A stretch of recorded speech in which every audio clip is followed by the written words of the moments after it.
At another moment, Yojo is deep in thought about a big decision while looking at the fridge. She wonders if she should get 2 cans of beer or a 4-pack. Then she questions if it might be better to get bottled beer, leaving her in doubt about what to do. She thinks that bottled beer is the best choice to watch the new romantic drama by Kim Yoon, and admits to herself that her mind goes blank just thinking about the lead actor. In the end, she decides to take just 1 can. But before going to pay, she looks at it and reflects that she drank yesterday, so she should skip it today. She reveals that for her, hangovers seem to last longer these days, and she feels her stomach turn. On her way home, she thinks it's sad to keep getting older, since, even though she has money, she can't spend it as she likes. It's then that she hears someone calling her. Turning around, she sees that it's Yowoon, who is accompanied by Hyein. Upon seeing him, Yojo asks what he's doing there and if he missed the last train, so he had to come back. However, he responds that it's not that. He just needs to check something. He then introduces Hyein, his boss and the owner of the cafe where he works part-time. The girl, a bit embarrassed, greets her, and the boss responds with a greeting as well.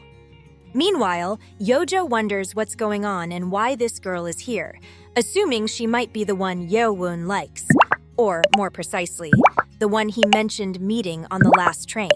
Yojo thinks she's not the type she expected, but acknowledges that she's pretty and is sure Yeowon is attracted to her.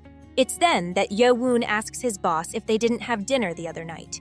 She responds that they did, and that she took him and Shin Young to eat meat. The young man mentions that Shin Young was with them, and knowing that, he wants to ask something about her, questioning if she is just a coworker who ate with him.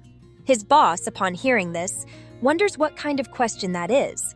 She considers that he wanted to know what she was doing there, but now she has a pretty good idea. So, she answers that yes, she is just a coworker, and it's the only time they've spoken. She explains that they see each other almost every day, but only talk for about 10 minutes when they leave. Hye-in becomes thoughtful, as if the answer makes her feel bad about the accusations she had been making about Yowoon. It's then that Yolo, with an unforgettable expression, informs them that they don't have a relationship. However, Hyein reveals that when she saw them, they were arm in arm. Yolo, hearing this, explains that the girl has a very kind personality, so she's very clingy. Even when she's alone with her, she always tries to wrap her arms around her. Yeowon mentions that even when they were heading home together, she wouldn't stop crossing her arms and had told her not to do that. Yolo admits it's true and thinks it's a habit of hers. It's then that the young man looks at Hyein, making their gazes meet. She finally says that, if that's the case, she will believe it. Something he appreciates, letting out a sigh of relief. On the other hand, Yolo watches them for a moment and then asks if they want him to take them. He explains that the bus and subway are closed at this time of night, so there's no way to get to their homes. Therefore, he can drive them. Yowoon replies that that would be great and thanks him, but Hyein declines, saying they're going somewhere else now. This leaves the young man confused, but the girl says that he and she will go together, as it's her turn to prove it this time. This takes him by surprise. But Hyein apologizes to Yolo for wasting his time, something that the boss responds to by saying it's fine. Immediately, the girl asks Yowoon to accompany her, and they both start walking away from Yolo, who silently bids them farewell before watching them with the same stillness. She reflects that, on second thought, she'll only drink one today since she doesn't want to lose that comforting feeling. Still nighttime, somewhere else, someone is playing something, or more precisely, losing at the game. It was Hain's uncle who wondered why this game was so hard when theoretically it shouldn't be. He had a character as a companion, supposedly the strongest class, but he couldn't even use his powers, leading him to conclude that he couldn't do anything. Then, the doorbell rings, and the man wonders who could be ringing at this hour. He opens the door, and seeing Hyein, asks who the guy accompanying her is and what she's doing there. The girl informs him that she wants to ask her uncle something and questions if she's not his niece. The man, upon hearing this, replies that yes, unless she fell and hit her head, but still wants to know why she's asking him that. She explains that the guy keeps asking if he's her boyfriend. Her uncle, surprised, wonders what he might have done to cause such a misunderstanding and admits that he feels embarrassed about it. However, he jokes that maybe it's because he's been with her for so long.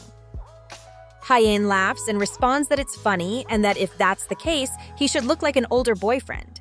They both start arguing in a friendly manner, while Yo-woon watches them in silence, remembering the day he saw them for the first time. He notices the family relationship they share, and after that, he smiles slightly, feeling the urge to laugh a little and the relief of understanding the misunderstanding. Then, the uncle turns to the young man and asks who he is and why he made such a mistake. Finally, he directly asks him if he could be Haein's boyfriend. Yo-woon feels a bit nervous and replies that it's not like that. He was just wondering why. Haein starts hitting her uncle, telling him not to say nonsense. She asks him to go back inside and get some sleep since they're done here. Her uncle responds that it's fine, but then asks how they're going to get home, as the roads are all cut off. Haein replies that they'll figure something out, that they'll take a taxi or walk. Her uncle questions the idea of taking a taxi at this hour, pointing out that they'll charge extra. But his niece mentions that they can also walk. Her uncle thinks for a moment and asks why they don't just wait there for a while, informing them that he'll drive them. Haein, hearing this, asks how he could do that if he doesn't have a car. However, her uncle replies that he can borrow one, which his niece questions, asking where he would get one at this hour. The man answers that he knows some people in the neighborhood. He then leaves and says he'll go borrow a car, telling them to come down when he calls them. Haein tries to ask him to wait, but the man has already left, leaving them alone.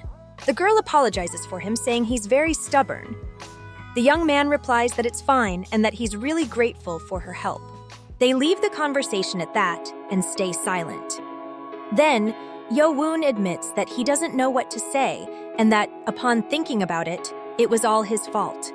He shouldn't have brought his doubts this far, as he's been running around causing problems. He admits that he's not even Haein's boyfriend and that he's pathetic. It's then that the girl calls him and says that the night air is still cold. He replies that yes, it's still spring.